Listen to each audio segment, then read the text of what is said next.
Maman, s'il te plaît, ne parle à personne, tu ne comprends pas ce genre d'ambiance. Assieds-toi et reste tranquille. » Sa voix a claqué dans l'air comme une gifle.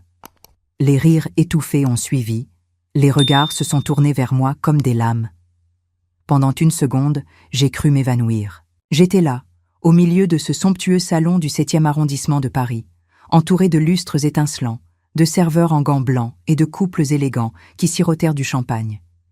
Et moi, dans ma robe couleur prune toute simple, je me sentais minuscule, invisible. C'étaient les fiançailles d'Alice, ma fille unique. J'avais pris un taxi depuis Nantes le matin même, le cœur gonflé de fierté. Mais cette phrase, lancée avec froideur, a brisé quelque chose que je ne pourrais jamais recoller. Je l'ai regardée, si belle, si sûre d'elle dans sa robe rouge, le bras de Gaspard autour de sa taille. Lui, le fiancé parfait, fils d'une famille traditionnelle, costume sur mesure, sourire poli. Elle riait avec ses invités comme si je n'existais pas. Quand j'ai essayé de m'approcher, elle m'a stoppé d'un geste sec, ce même geste qu'on utilise pour écarter quelqu'un de trop ordinaire. 2 femmes derrière moi ont chuchoté. « C'est sa mère ? On dirait une employée de maison. » Je les ai entendues, j'ai tout entendu. J'ai senti mes joues s'enflammer, mais j'ai gardé la tête droite. J'étais la mère de la fiancée. J'avais le droit d'être là. J'ai attendu qu'Alice me regarde de nouveau. Quand nos yeux se sont croisés, il n'y avait ni amour ni honte dans les siens, seulement de l'embarras. Elle craignait que je parle, que je bouge, que je sois moi. Alors j'ai compris. J'ai compris qu'elle voulait que je sois un fantôme dans sa belle soirée parisienne. Je me suis dirigé vers la sortie. Chaque pas résonnait dans ma poitrine comme un tambour. Les rires derrière moi semblaient s'amplifier à mesure que je m'éloignais. Je n'ai pas pleuré. Pas encore. Je ne voulais pas leur donner ce plaisir. Dehors, la nuit parisienne brillait, indifférente à ma douleur. J'ai attendu le taxi, les bras serrés contre moi. Quand enfin je me suis assise sur la banquette arrière, les larmes ont jailli toutes seules. Pas des larmes de faiblesse, mais de lucidité. Je me suis revue des années plus tôt, les mains couvertes de farine, ouvrant ma boulangerie à 4 heures du matin. Tous ces sacrifices, toutes ces années à travailler pour lui offrir un avenir meilleur. Et voilà comment elle me remerciait. En regardant les lumières de la ville défiler derrière la vitre, une pensée glaciale s'est installée dans ma tête. L'amour qui exige que tu t'effaces n'est pas de l'amour, c'est une forme de domination. Alice avait honte de moi, et moi, j'avais passé 20 ans à tout lui donner. Cette nuit-là, entre la douleur et la colère, quelque chose s'est éveillé. Une clarté froide, coupante comme du verre. Je ne savais pas encore ce que j'allais faire, mais je savais une chose, je n'allais plus jamais me taire. Mais avant de continuer, vérifiez si vous êtes déjà abonné à la chaîne et dites-nous en commentaire de quelle ville ou pays vous nous regardez.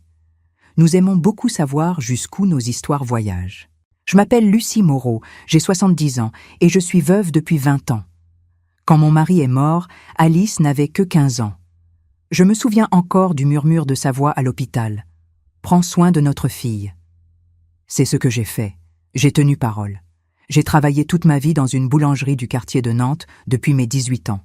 D'abord vendeuse, puis responsable et un jour propriétaire. J'ouvrais à 4 heures du matin, le parfum du pain chaud m'enveloppait comme une promesse. Les journées étaient longues, les mains usées, les jambes lourdes. Mais le soir, quand je voyais Alice penchée sur ses cahiers à la table de la cuisine, tout prenait sens. Avec le temps, j'ai acheté une petite maison à mon nom, un pavillon modeste avec un jardin où j'ai planté des roses blanches. Chaque brique, chaque meuble, chaque rideau portait la trace de mes efforts. Tout ce que j'avais, c'était pour elle. Alice a toujours été brillante. Elle a étudié la gestion à l'université, obtenu son diplôme avec mention. Ce jour-là, j'étais dans la salle, en larmes, les mains tremblantes d'émotion. Ma fille avait réussi. J'étais fière. Puis, elle a trouvé un emploi dans une grande entreprise à Paris. Son ton a changé. Sa manière de parler, de s'habiller, de me regarder aussi. Elle venait moins souvent à Nantes. Quand elle appelait, c'était bref, pressé, entre 2 réunions. J'ai senti la distance se creuser, lentement, comme une fissure dans un mur. 6 mois avant cette fameuse fête, elle m'a téléphoné pour m'annoncer qu'elle était fiancée à Gaspard, un jeune homme d'une bonne famille. J'étais sincèrement heureuse. Je lui ai proposé de participer aux frais du mariage, mais elle a refusé sèchement. « Ce n'est pas nécessaire, maman, tout est déjà prévu. » J'ai voulu m'impliquer un peu, aider avec la décoration, les fleurs, n'importe quoi. À chaque fois, elle changeait de sujet. Un jour, j'ai décidé de lui faire une surprise. J'ai pris le train pour Paris avec un gâteau au chocolat et aux carottes, sa gourmandise d'enfance. Quand elle a ouvert la porte, son regard m'a glacée. « Maman, qu'est-ce que tu fais ici ?»« Je voulais te voir.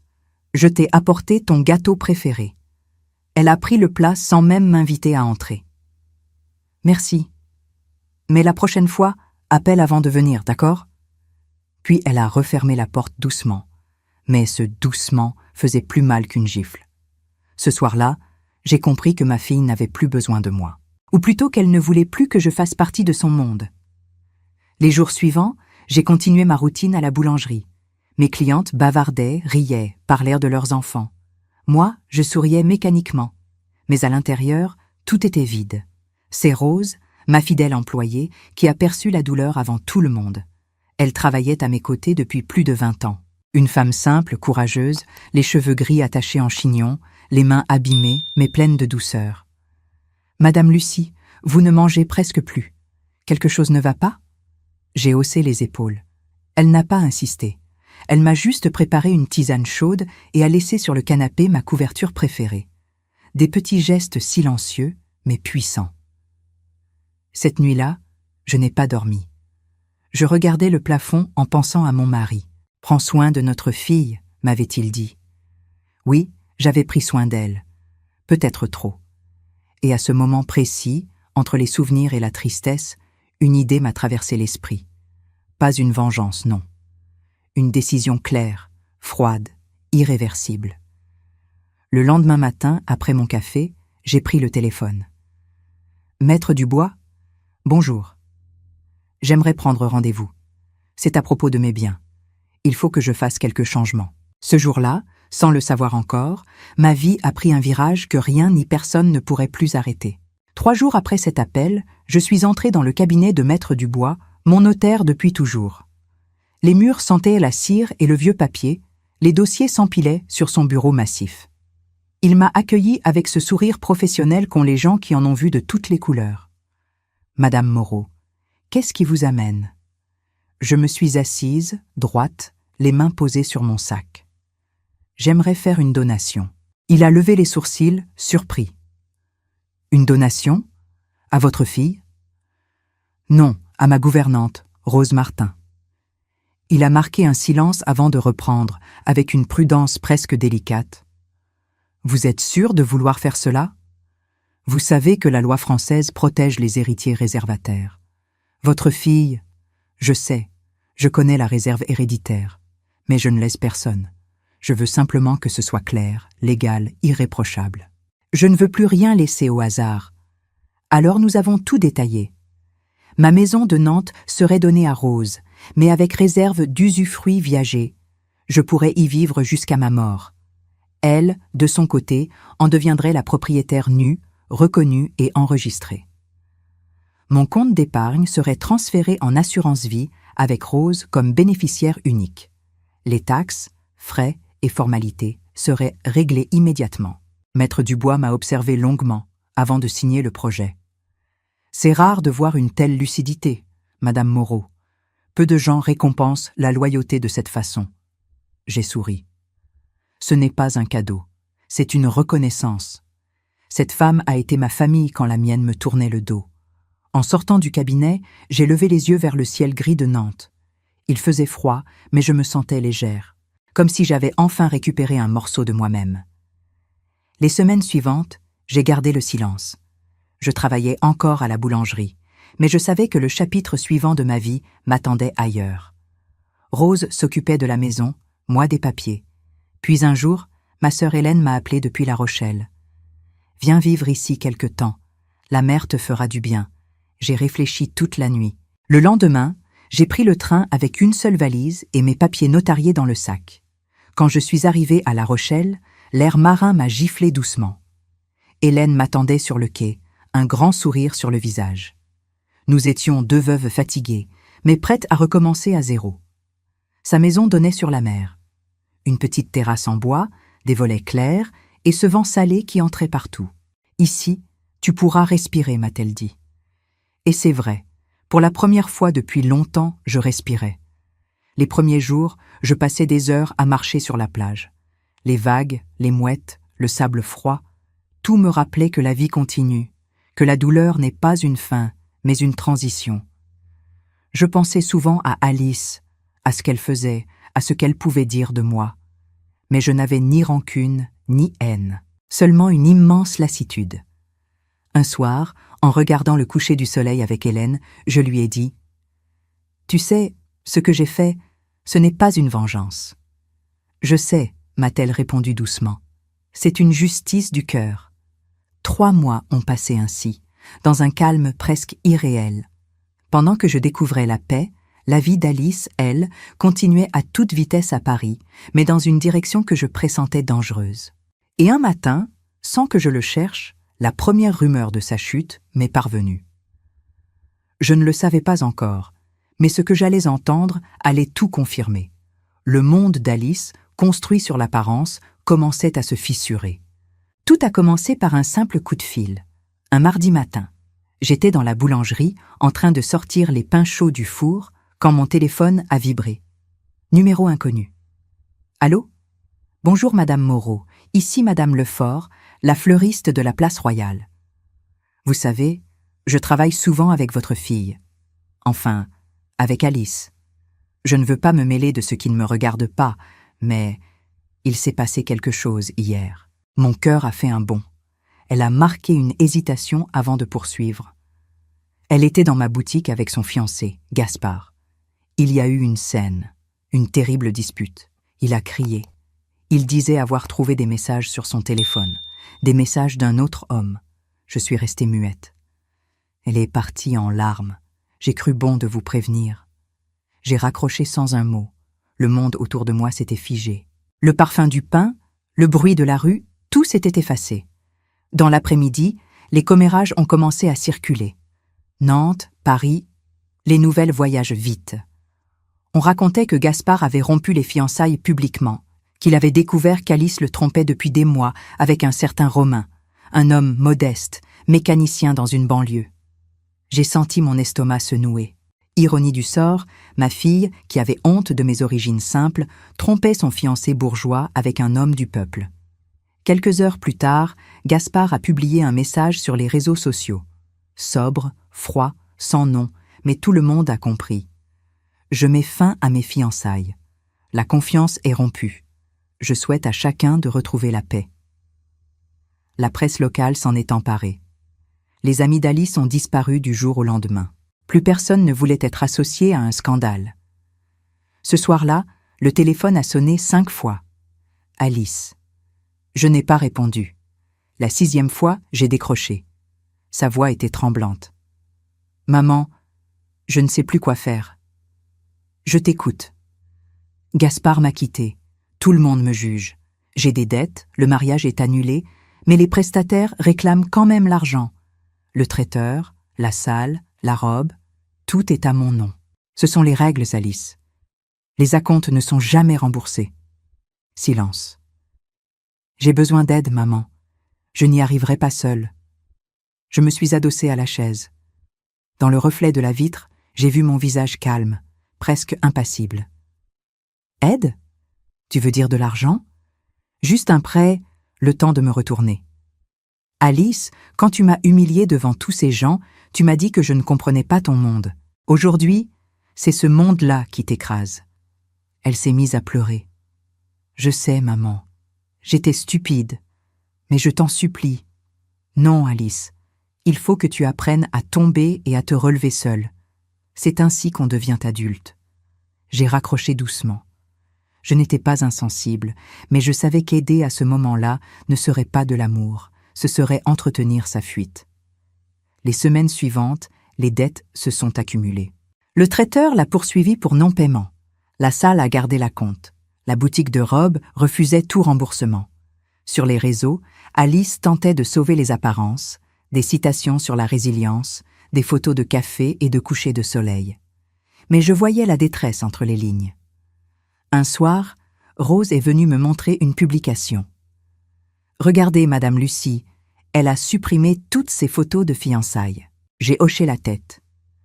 Elle efface ce qu'elle ne supporte pas d'affronter. Je n'ai pas cherché à la contacter. Pas par rancune, mais parce que j'avais enfin compris une vérité simple. L'amour n'est pas sauver quelqu'un à sa place, c'est le laisser apprendre à se sauver lui-même. Et pendant qu'elle s'enfonçait dans ses erreurs, moi, je construisais ma paix, un pain après l'autre, une journée après l'autre. Mais je ne savais pas encore que le vrai face-à-face approchait. Celui où Alice comprendrait enfin ce que signifie perdre quelque chose qu'on croyait acquis. Les mois qui ont suivi ont été étrangement paisibles pour moi. À La Rochelle, la mère me servait de berceuse. Le matin, je buvais mon café sur la terrasse en regardant les pêcheurs rentrer au port. Rose m'envoyait parfois des messages, une photo des roses blanches qui fleurissaient dans le jardin, un petit mot pour dire que tout allait bien à Nantes. La vie avait repris son cours simple et honnête, jusqu'à ce coup de téléphone. C'était un dimanche après-midi, le vent faisait claquer les volets. Hélène, ma sœur, a décroché. Son visage s'est figé. « C'est pour toi, Lucie. C'est Rose. » Elle a l'air bouleversée. Je me suis levée lentement, le cœur déjà serré. « Rose, que se passe-t-il ?»« Madame Lucie, votre fille, elle est devant la maison. Elle essaie d'entrer. » Je me suis assise, le souffle court. J'ai mis le haut-parleur. De l'autre côté de la ligne, j'ai entendu la voix d'Alice, brisée mais encore arrogante. « Laisse-moi passer. C'est la maison de ma mère. Tu n'as aucun droit. » La voix ferme de Rose lui a répondu, posée. « Pardon, mademoiselle, mais cette maison ne vous appartient plus. Elle est à moi. Les papiers sont signés et enregistrés. Si vous insistez, j'appelle la police. » Un silence glacial a suivi. Puis un bruit de papier froissé et la voix d'Alice, plus tremblante. « C'est une blague? Une donation? Ce n'est pas possible. Maman ne ferait jamais ça. » « Allez vérifier au bureau du notaire, » a dit Rose calmement. « Tout est légal. Votre mère savait exactement ce qu'elle faisait. » Le téléphone est resté muet quelques secondes. Puis j'ai entendu un sanglot. « Où est-elle? Où est ma mère?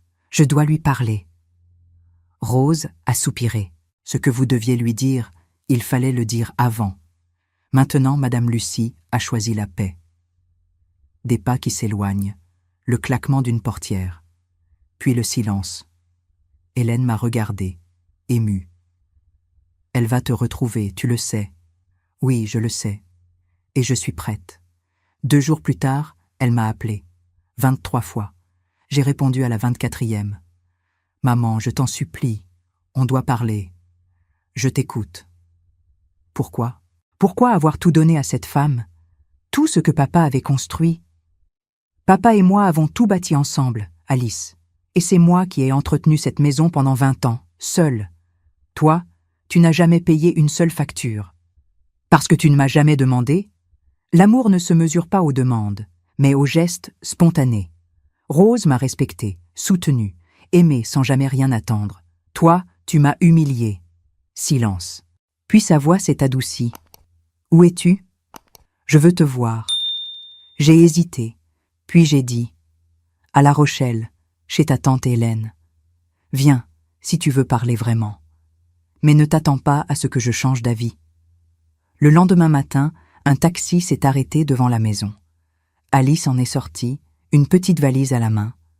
Plus de maquillage, plus de bijoux, juste un visage fatigué. Elle s'est avancée vers moi, les yeux pleins de larmes. « Maman, je suis désolée. » Elle s'est agenouillée à mes pieds, les mains serrées autour des miennes. « Pardon pour tout. Je t'ai humiliée, j'ai eu honte de toi. Et c'est moi qui devrais avoir honte de ce que je suis devenue. » Je l'ai laissé parler. Les larmes coulaient, sincères cette fois. Puis je lui ai dit doucement « Relève-toi, Alice. Ce n'est pas en te mettant à genoux que tu répareras quoi que ce soit. » Elle s'est assise à côté de moi, le visage tremblant. « Je n'ai plus rien, maman. Plus d'argent, plus d'amis. J'ai tout perdu. » « Non, Tu n'as pas tout perdu. Tu as encore la vie. À toi de la reconstruire, sans mensonge, sans faux semblant. Je l'ai regardée longtemps. Cette fois, je voyais non pas la femme arrogante, mais la petite fille perdue. Mais je savais aussi que l'amour ne suffit pas sans respect. Alice est restée plusieurs heures sur la terrasse, les yeux fixés sur la mer. Elle parlait peu, mais chaque mot semblait sortir d'un endroit qu'elle n'avait jamais osé regarder. « Maman, je ne savais pas que la honte pouvait faire si mal. Je pensais pouvoir recommencer ma vie ailleurs, sans mes origines, sans toi. Mais on ne se reconstruit pas en effaçant d'où l'on vient. » Je l'ai écoutée, sans l'interrompre. « Ce que tu as vécu, c'est une leçon. Tu as confondu réussite et reconnaissance. Moi aussi, jadis, j'ai voulu plaire à tout le monde, jusqu'à oublier qui j'étais. » Elle a hoché la tête, les larmes au bord des yeux. « Je ne te demande pas de reprendre ce que tu as donné à Rose. Je comprends maintenant. Ce n'est pas une punition, Alice. Ce que j'ai fait, c'est un acte de gratitude. Rose m'a soignée quand j'étais malade. Elle m'a respectée quand tu me méprisais. Elle mérite ce toit.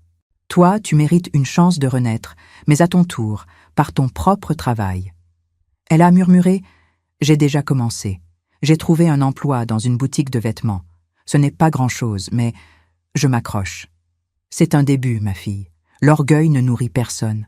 Le travail, lui, construit. » Elle m'a pris la main. « Tu me pardonnes ? » ?»« Oui, mais pardonner ne veut pas dire oublier, ni recommencer comme avant. Le pardon, c'est pour toi, pas pour effacer ce qui s'est passé. On est resté un moment sans rien dire, à regarder les vagues frapper la jetée. Elle s'est levée, a pris sa valise. « Je t'aime, maman, même si j'ai mis trop longtemps à le dire. »« Je t'aime aussi, Alice. Mais souviens-toi, l'amour sans respect détruit tout. Elle est partie. Je ne l'ai pas retenue.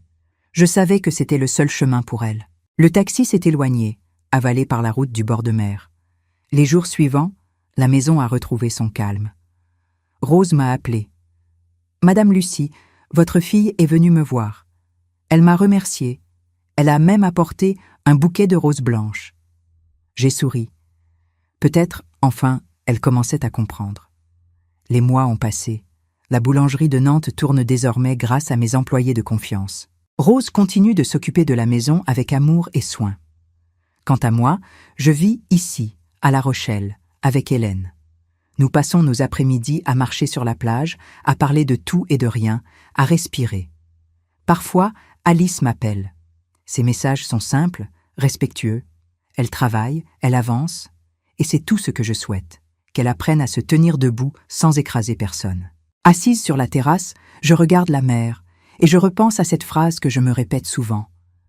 Se protéger n'est pas de l'égoïsme, c'est de la sagesse. J'ai compris cela tard, mais pas trop tard. Aujourd'hui, je suis libre. Libre de choisir qui mérite mon temps, mon énergie, mon amour. Libre de ne plus me rapetisser pour entrer dans la vie de ceux qui me méprisent. Libre, enfin, d'exister dans ma propre paix. Si cette histoire a touché votre cœur, répondez ici dans les commentaires. À ma place, qu'auriez-vous fait ?